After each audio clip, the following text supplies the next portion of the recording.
My name is Xiaoming Wang. I'm a curator at the Natural History Museum of Los Angeles County.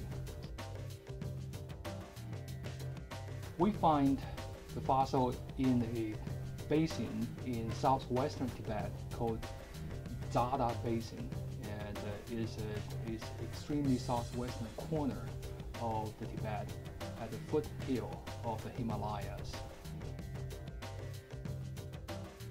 Among the woolly rhinos, we also find a Tibetan snow leopard and also a primitive species of Tibetan antelope, as well as a blue sheep, which is actually goat-like animal, that also part of the Tibetan fauna.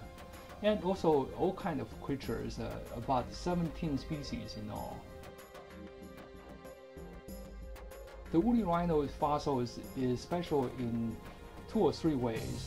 One, it is very primitive. It's actually the most primitive woolly rhino that we have found so far.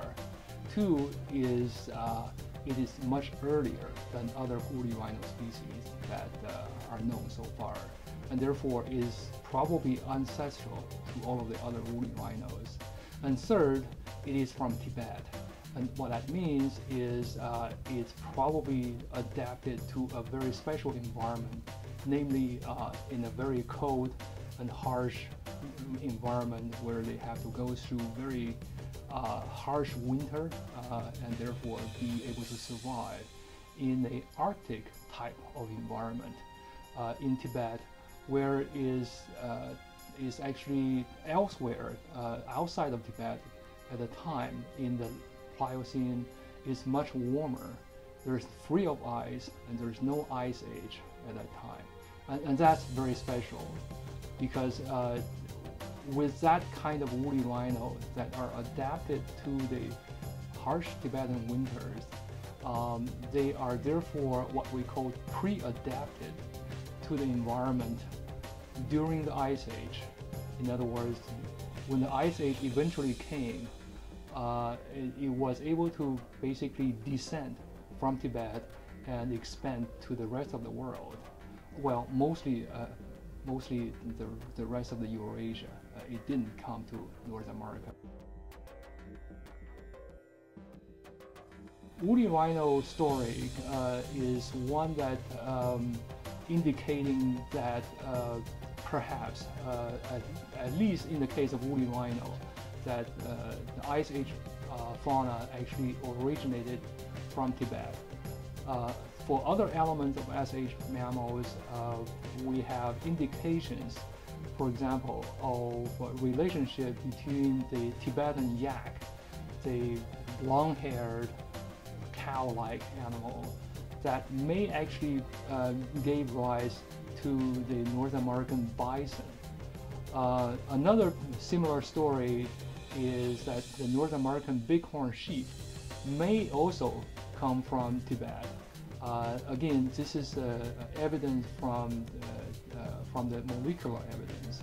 The DNA sequence seems to suggest that the bighorn sheep ultimately can be traced back to the Tibetan argali, which is a particular kind of bighorn, or what sometimes it's called Marco Polo sheep.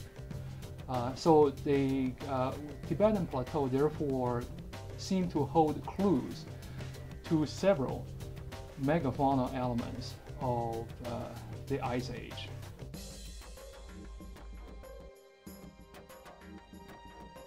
Tibet is one of the places that is poorly explored.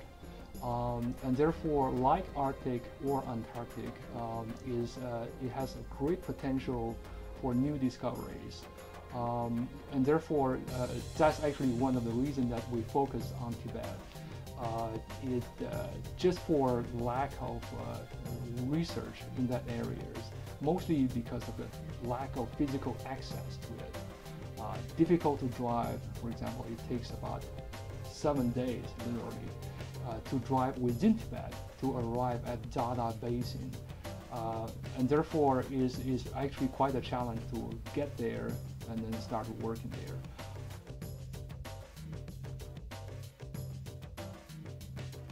We have been working in Tibet for the last 13 years, since 1998.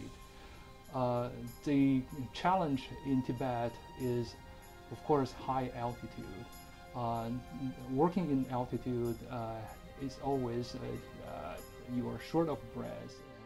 Physical exertion is that much more for lack of oxygen. And also there are physical challenges of really high mountains. We're talking about at the foothill of the Himalayas, and then constant climbing up and down, all of that. But it's a wonderful place to work in there. It's a fabulous place. It's just really one of the best places that I have ever worked in.